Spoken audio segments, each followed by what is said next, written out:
네, 다시 코스닥 시장에 살아나는 분위기가 나타나고 있죠. 그동안에 주도주로 계속적으로 부각됐었던 핸드폰 부품주들 오늘 또 크게 선전하는 모습이 코스닥 시장에서 두드러집니다. 지금 모베이스가 5%대, UIL, 인탑스, 인터플렉스 이런 종목들 2에서 3%대 강세가 기록이 되면서 IT 부품주들 상당히 강한 시세 나오고 있고요. 카메라 모듈 관련된 종목군들도 같이 보시면 좋겠습니다. 자, 이 밖에 자전거 관련된 종목군들 오늘 전자결제주와 마찬가지로 테마가 또 형성이 되고 있는데요. 날씨가 좀 많이 좋아지면서 이런 레저 관련된 종목군들도 좀 주목을 받고 있는 것 같습니다. 지금 참 좋은 레저, 삼천리 자전거, 빅텍 이런 종목군들 2% 정도 플러스권의 움직임이 기록이 되고 있습니다. 지금 코스닥 지수 4.96포인트의 상승, 564선까지 현재 시세가 확대가 되고 있고요. 코스닥 지수, 코스피 지수는 여전히 약박권 머물고 있는데요. 지금부터 현물시장의 전략을 알아보도록 하겠습니다. 자, 증권사용권들 오늘 시장에서 어떤 전략 주고 있는지 화면을 통해서 한 줄로 정리를 해보겠습니다. 우리투자증권 이지선 연구원입니다. 5월 위기설은 없다. 반등 국면 시작이라는 의견을 줬습니다. 한양증권 임동락 연구원입니다. 악재 완화 상승 모멘텀이 미약하다. 악재는 완화되고 상승 모멘텀은 미약하다라는 관점인데요. 기술적인 반등 관점은 유효하다라는 판단을 내리고 있습니다. 자, 이어서 현대증권 배성영 연구원입니다. 단기 상승에 따른 기술적인 부담으로 숨고르기 국면이 예상이 된다라는 의견입니다. 삼성증권 임수긴 연구원입니다. 국내 증시의 안도랠리 국면이다라고 강조를 하고 있는데요. 실적 호전주 중심으로 비중을 확대하자라는 의견을 제시했습니다. 자, 이렇게 증권사 연구원들의 의견을 들어봤는데요. 시장에 대해서는 여전히 지금 어느 정도 코스피는 숨고르기 관점에 숨고르기 장세가 나타나고 있지만 계속적으로 위쪽 방향으로의 그런 기대감이 실리고 있는 그 상황이 아닌가 싶네요.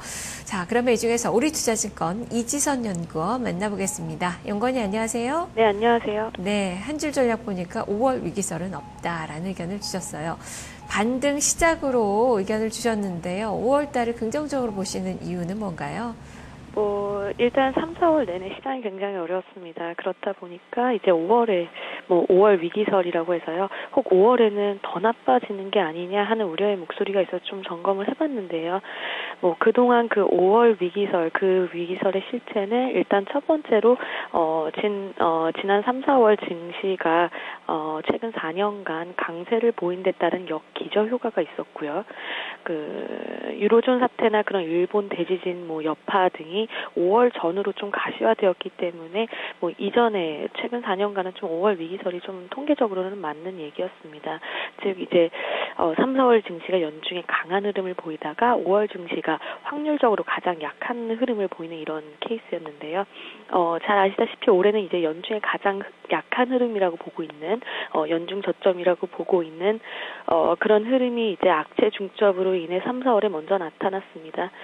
일단, 노출될 수 있는 악재들은 거의 다 나왔다고 보고 있습니다. 이제 글로벌적으로 봤을 때 이제 유로존 리스크 가장 크고요.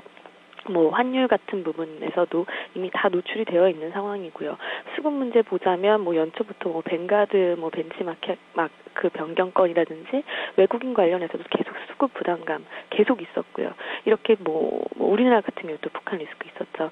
3, 4월에 악재 중첩 완전히 나타나면서 이제는 좀 반등 국면이 시작되지 않겠느냐 하는 그런 기대를 하고 있습니다. 네, 그러면 지금 강세장을 대비하는 그 전략이 필요한 그 구간이 아닐까 싶은데요. 어떤 종목 위주로 접근을 해봐야 될지 투자 전략 들려주시죠. 맞습니다. 이제 저번 주만 해도 거의 PBR 1배 수준, 완전 청산가치 개념이라고 그렇게 불리우는 어떤 극단적 바닥권까지 그 코스피가 한 1900선 초반까지 그렇게 이제 폭락을 했었습니다. 이런 이제 주식시장이 4월을 고비로 회복 과정에 진입할 때에는 첫 번째로 이제 극단적으로 할인이 되고 있는 업종, 대표적으로 이제 자동차 업종 같은 경우 극단적인 할인 국면이고요. 두 번째로는 여전히 말씀드리고 있는 추경이라든지 신정부 정책에 대한 수혜가 예상되는 업종에 대한 비중 확대를 권유드리고 있습니다. 지금 중소형주, 대형주 어디로 이제 전략을 조금 기울여야 하느냐 가장 질문 많으신데요. 일단 연초 이후 지금 가격 보자면 대형주가 한 연초 대비 전반적으로 한 4%에서 5% 정도 이제 빠졌고요. 중소형주 같은 경우 5%에서 7%까지 상승한 모습입니다. 이제 평균치로 따지자면요. 하지만 지금 이제 코스닥 같은 경우 신용융자 잔고가 좀 줄어드는 추세로 이제 접어들었고요. 또 정부가 이제 주가 조작 관련해서 좀 규제를 하겠다라는 의지를 좀 피력하는 시점이라서요.